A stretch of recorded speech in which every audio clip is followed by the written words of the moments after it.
तेरा तुझको सौंप दे, क्या लागत है मोर, मेरा मुझ में कुछ नहीं।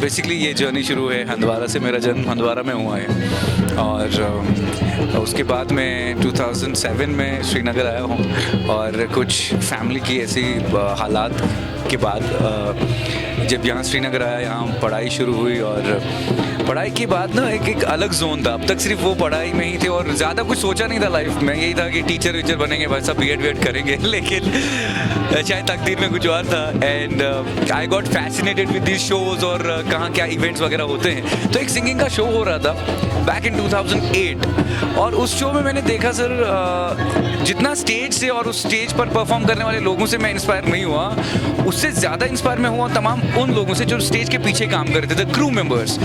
तो उसके बाद मैंने लाइफ में आगे आगे यही सारी चीज़ें करनी शुरू कर दी और बड़ा मज़ा आया। एंड अल्हम्दुलिल्लाह अभी मैं रेड एफएम पर रेडियो जॉकी हूँ। मेरा शो 12 से 3 बजे तक आता है। एंड देन मोस्टली आप देख रहे हैं जितने सारे कश्मीर में बहुत अच्छे बड़े टॉप लेवल के शोज़ होते हैं। तो अल्लाह का शुक्र है कि मुझे होस्ट करने का मौका मिलता है एंड मैं बहुत खुश हूँ।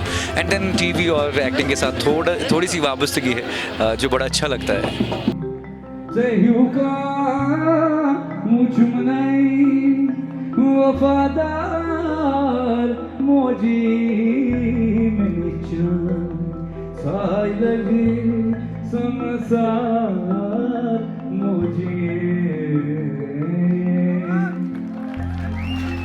बेसिकली कोशिश ये थी कि नूर मोहम्मद साहब आसपास अभी नजर नहीं आ रहे हैं क्या?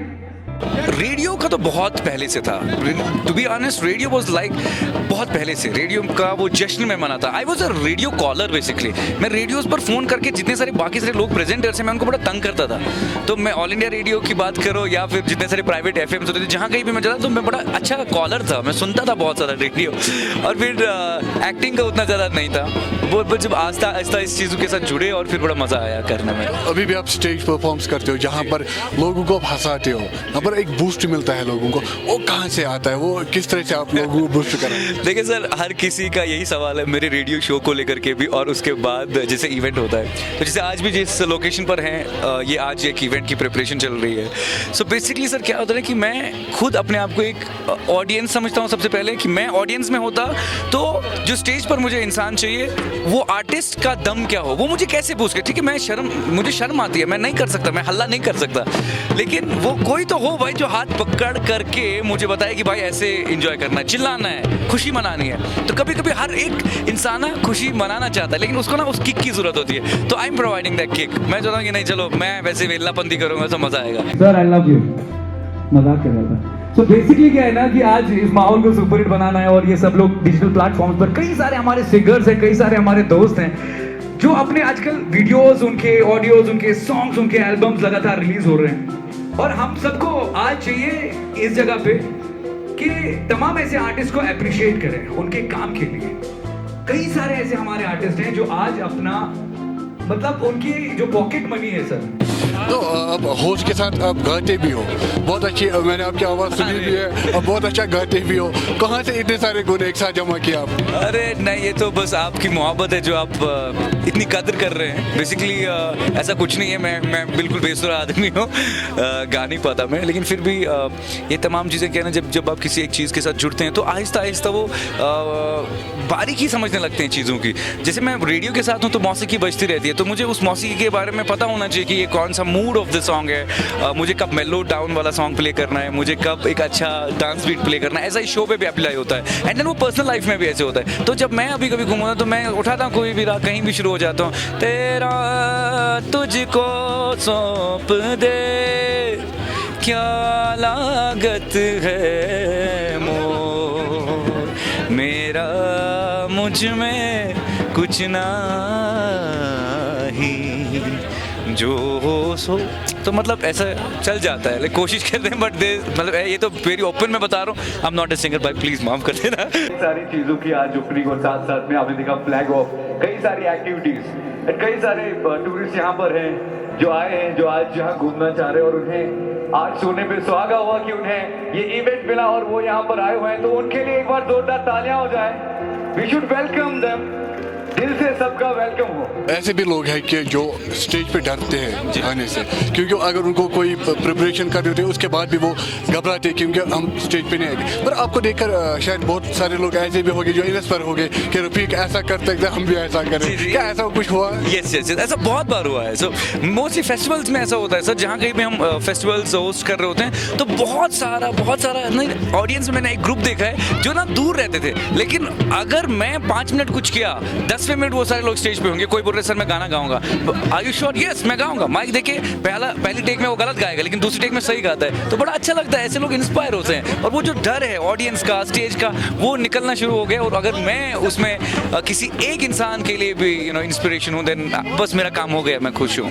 तो कितना डिफरेंस है रेडियो और स्टेज परफॉर्मेंस में? So it's totally different thing, like ये आसमान और ज़मीन का फ़र्क है। रेडियो आप एक बंद स्टूडियो में अपना शो कर रहे हैं, is a different thing, and जो लाइव ऑडियंस के बीच आपको ऑडियंस की नब्ज़ पकड़नी है, ऑडियंस का देखना है कि मान लीजिए आपने किसी एक ग्रुप को, अच्छे सिंगर है, बहुत अच्छा गाते हैं, लेकिन ऑडियंस को तब मूड में वो समझ नहीं आया, मज़ा नहीं आया, तो ये एक होस्ट होता है, एक एंकर होता है जिसको वो नब्ज़ पकड़नी है कि भाई ये मेरा चीज़ चल नहीं रहा है, तो मुझे अब क्या नेक्स्ट डालूं जिससे तुम्हारा शो उठेगा। तो वो एक होल न्यू वर्ल्ड है, इट्स डिफरेंट थिंग। रेडियो अलग। डायरेक्टर टूरिज्म कश्मीर, ये तो सबकी एजेंट भी है। इवाई कारण वेलकम हुकुम एक बार जोरदार तालियां डायरेक्टर साहब के लिए, please come on stage and welcome everyone here. Sir एक बार अपने बहुत सारे बॉलीवुड के अभी जो यहाँ पर एक्टर्स आए, क्या सिंगर्स आए थे, उनके साथ आपकी मुलाकात हुई, तो क्या कुछ उन्होंने कहा, क्या अब एक बार फिर बॉलीवुड सजेगा कश्मीर में? जी, जिस तरह से आपने देखा जम्मू एंड कश्मीर टूरिज्म ने ऐसे में बहुत पहल की, बहुत सारी काविशें हुई, लगातार कोशिश की गई। कुछ वक्त पहले ही यहाँ पर एक बॉलीवुड की तमाम जितने बड़े प्रोडक्शन हाउसेज हैं उनका फैम टूर भी हुआ।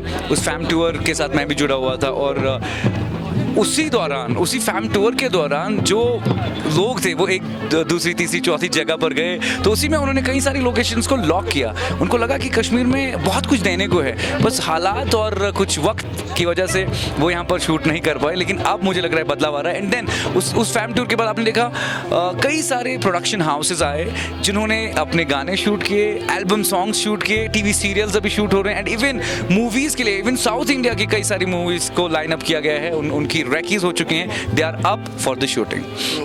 क्या मैसेज रहेंगी यहाँ के यूथ के लिए भी जो आपसे इंस्पायर हुए हैं, उनको भी आगे आने? सर मैं तो छोटा आदमी हूँ, मैसेज तो दे नहीं सकता, बस इतनी सी रिक्वेस्ट करूँगा तमाम जितने सारे दोस्त हमारे हैं, मुझे जो प्यार करते हैं, मैं बहुत बहुत शुक्रिया, थैंक यू सो मच। मैं बस इतना मानता हूँ कि जिस चीज़ को सच्चे मन से आप चाहो, वो शाहरुख वाला डायलॉग है कि वो आएगा आपके पास, थोड़ा वक्त तो लग सकता है लेकिन उसके साथ ऑनेस्ट रहना है। मतलब जितना आप ऑनेस्ट रहेंगे ना अपने काम के साथ, ईमानदारी से करेंगे, लोग आएंगे वो आपको एक्सप्लॉइट करेंगे। सर मैं सिंपली बता रहा हूँ, लोग आएंगे एक्सप्लॉइट करेंगे और हद से ज़्यादा एक्सप्लॉइट करेंगे। दिल हारना नहीं है, हिम्मत नहीं हारनी है, लड़ना है, एंड गेट इट। शुक्रिया खबर के साथ बात। थैंक यू सो मच, बहुत बहुत शुक्रिया, आपने मौका दिया।